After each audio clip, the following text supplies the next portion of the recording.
저희가 일반적으로 알고 있는 일상은 먹고 또 눕고 화장실 가고 이런 일반적인 의식주 생활을 저희는 일반적으로 아무 생각 없이 누리고 있지만은 예를 들어서 정신적으로 신체적으로 장애가 있으신 분에게는 특별한 일상이 됩니다.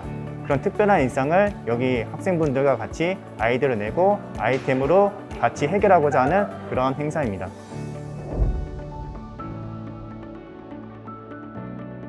공감이랑 실용성이었습니다. 저희가 지금 청년분들이 같이 하고 있는데 나이를 먹게 되면은 노화가 되었고 근육이 쇠퇴하고 관절이 굳어지게 됩니다. 그래서 노화가 일어나면 자연스럽게 저희는 장애인이 됩니다. 그래서 저희가 장애인의 반대말은 비장애인인데 비장애인은 아직 장애가 활성화되지 않은 그래서 잠재적 장애가 있는 분들인데 저희가 이런 만드는 것들이 실제로 본인에게도 필요한 아이템 된다는 것을 인지하고 그거를 실제로 자신들이 썼을 때 도움될 수 있도록 아이템 만든 것을 목표로 했습니다.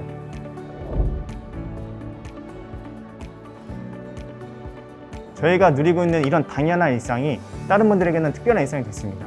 근데 이 모든 저희가 누리고 있는 의식주의 편안함들이 많은 분들이 동일하게 편안 누릴 수 있도록 저희가 기술도 많이 늘려야겠고 여기 있는 또 학생분들, 지역 주민도 같이 참여해서 이런 보조기기라든가 포용적인 디자인의 제품들을 더 많이 만들어가면 좋을 것 같습니다.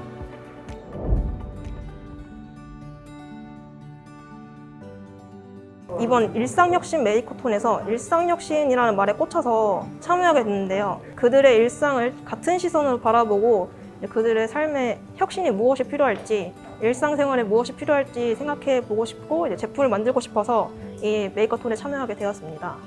제가 초등학생 때 저희 할아버지가 백내장으로 시력장애를 가지고 계셨는데 그때 많이 고통스러워하셨던 기억이 납니다. 제가 이번 기회로 좋은 아이디어를 내서 할아버지와 같은 시력장애를 갖고 계신 분들에게 조금이라도 도움이 될 수 있으면 하는 바람으로 참여하게 되었습니다.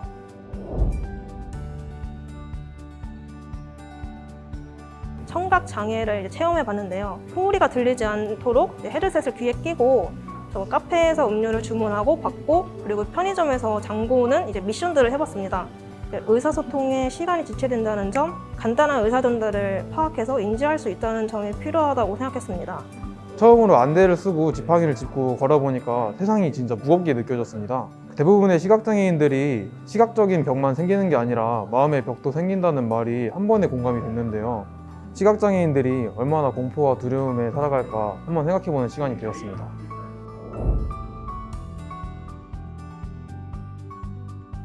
의사소통에 시간이 지체되는 것과 간단한 의사 전달을 받고자 하는 이 기능 두 가지를 저희가 일상생활에서 많이 쓰는 그립톡 안에 담아보자 라고 생각했고 이제 제품으로 구현하게 됐는데요. 불빛과 진동을 통해서 시각과 촉각으로 알려주는 기능입니다.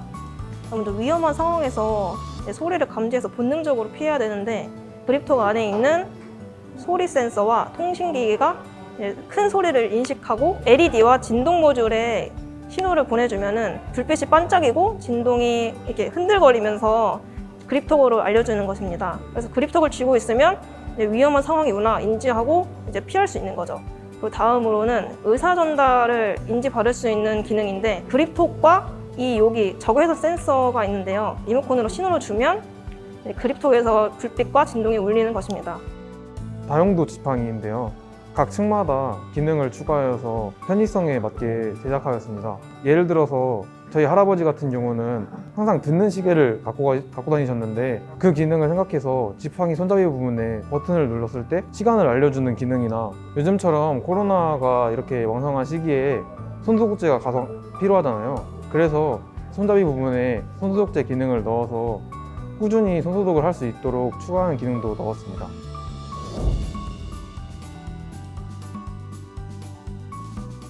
저희가 만든 제품이 완전한 제품도 아니고 완벽히 구현하는 것도 아니지만 이 과정 동안 팀원들과 함께 머리를 싸매면서 그들에게 필요한 것이 무엇이 있을까, 그들을 위한 기술이 어떤 것이 있을까 생각해 봤으므로 저희는 이 메이커톤이 끝나고 나서도 그들을 위한 제품과 장애인의 삶에 필요한 것들이 무엇이 있을지 더 바라보는 시선이 생긴 것 같습니다. 제가 직접 체험을 하고 느껴보니까 아직까지도 일반인들한테는 당연하다고 느껴지는 것들이 그런 소수자분들에게는 많이 부족하더라고요. 이런 제품에 대해서 저희가 계속 아이디어를 내고 생각해줘야 그런 소수자분들도 사회로 좀 더 나오시게 되고 좀 더 우리가 다 같이 살 수 있는 세상이 되지 않을까 하는 생각이 되었습니다.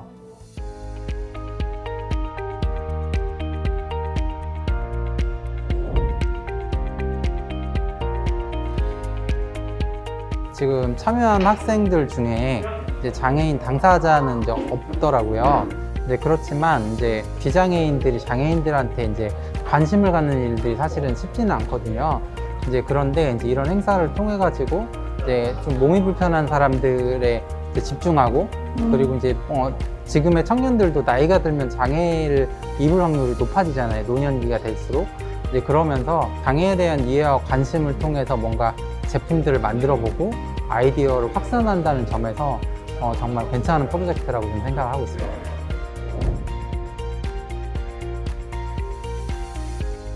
모든 행사마다 이제 장애인의 이제 당사자성을 좀 많이 이제 고민을 하고 있는데 이제 이번 행사에서는 이제 키트를 통해서 간접 체험을 하긴 했지만 근데 이제 이런 행사에 있을 때 이제 장애 당사자들과 어우러지는 이제 자리도 함께 마련해 준다면 좀 더 현장감 있게끔 이제 행사가 진행될 것 같다는 생각이 듭니다.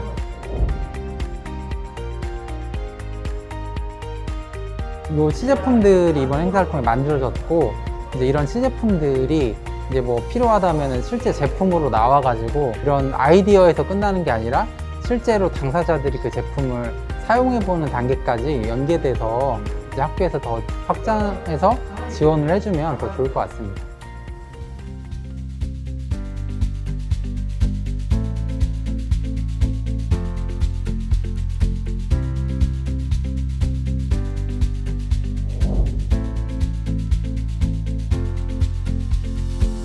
대학이 가지고 있는 것은 연구 자원 그리고 학생 자원 이런 것들인데 이런 자원을 잘 활용하면 지역사회 발전에 크게 기여할 수 있을 거라는 판단으로 저희 한밭대학교는 조금 발빠르게 지역사회 상생센터라는 곳을 만들었고요. 그 지역사회 상생센터를 통해서 지역사회에 공헌할 수 있는 많은 방법을 연구하고 또 이제 실행하고 있는 중입니다. 그런 센터입니다.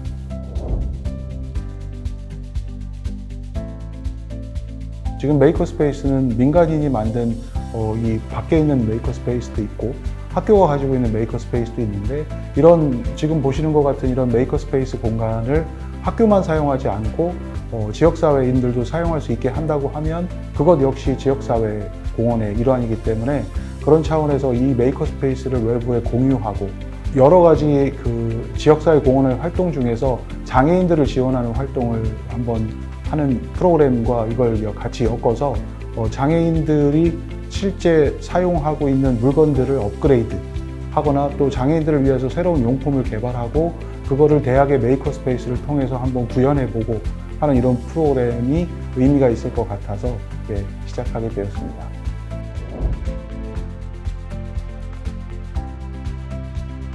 이건 어떻게 보면 한밭대학교 또는 우리 지역사회 상생센터가 앞으로 어떤 방향으로 대전시와의 지역사회 공헌을 할 거냐는 차원과 맞물린다고 생각을 하는데요.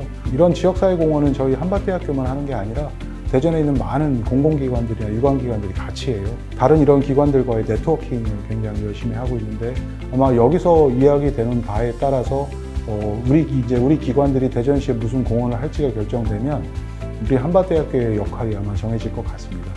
그럼 그 역할에 맞추어서 앞으로 우리 센터 또는 우리 대학교가 지역사회를 위해서 무슨 일을 해야 할지를 결정을 할 계획입니다.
한밭대학교는 지금도 지역 사회와 상생하기 위해 노력하고 있습니다.